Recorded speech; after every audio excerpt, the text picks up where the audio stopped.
Eder. Mac. Pallister. Trieste, 5 settembre 2025. Aspettiamo l'esito delle nuove analisi e vedremo come prosegue l'incidente probatorio. Poi trarremo le nostre conclusioni sugli accertamenti fatti. Si continua a lavorare. Con queste parole, pronunciate a margine di un incontro in procura, la procuratrice capo di Trieste, Patrizia Castaldini, ha riportato il focus sul cuore investigativo del caso di Liliana Resinovic, la 63enne scomparsa da casa il 14 dicembre 2021 e ritrovata senza vita il 5 gennaio 2022 nel boschetto dell'ex ospedale psichiatrico di Trieste. Il messaggio è duplice. Da un lato si conferma che l'inchiesta non è affatto ferma.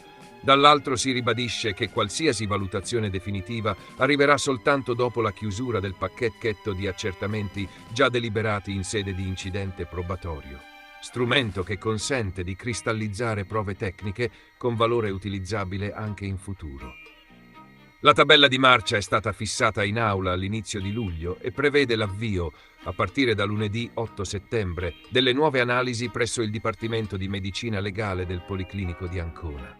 Qui un collegio peritale composto dai professori Paolo Fattorini, Chiara Turchi ed Eva Sacchi ha ricevuto dal giudice per le indagini preliminari, Flavia Mangiante, l'incarico di passare al setaccio un ampio ventaglio di reperti, sia quelli raccolti nella fase iniziale delle indagini e già oggetto di precedenti esami di polizia giudiziaria, sia quelli sequestrati più di recente nell'abitazione di Sebastiano Visintin, marito di Liliana, e allo stato unico indagato nel procedimento.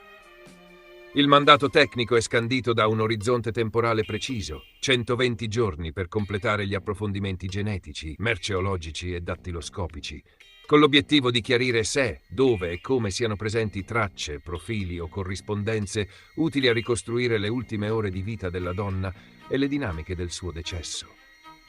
Nel dettaglio ai periti è stato chiesto di cercare eventuali impronte o microtracce e di qualificare i materiali su alcuni oggetti chiave.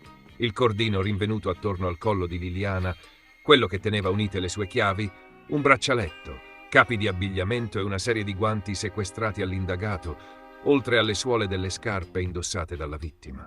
Gli esiti potrebbero offrire risposte a domande rimaste aperte sin dall'inizio: natura e provenienza dei manufatti, compatibilità con determinati ambienti o soggetti, presenza di DNA o impronte riconducibili a persone specifiche ed eventuali trasferimenti di particolato o di fibre capaci di ancorare luoghi, tempi e contatti. È su questo terreno che si misurerà il lavoro del pool, chiamato non solo a trovare o escludere tracce, ma anche a interpretarle in un quadro complessivo coerente con quanto già noto e con i successivi riscontri investigativi.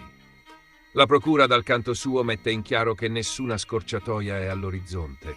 Prima si completeranno gli accertamenti, poi e solo poi si tireranno le fila con le dovute determinazioni. Ehi, non dimenticare di iscriverti a questo canale.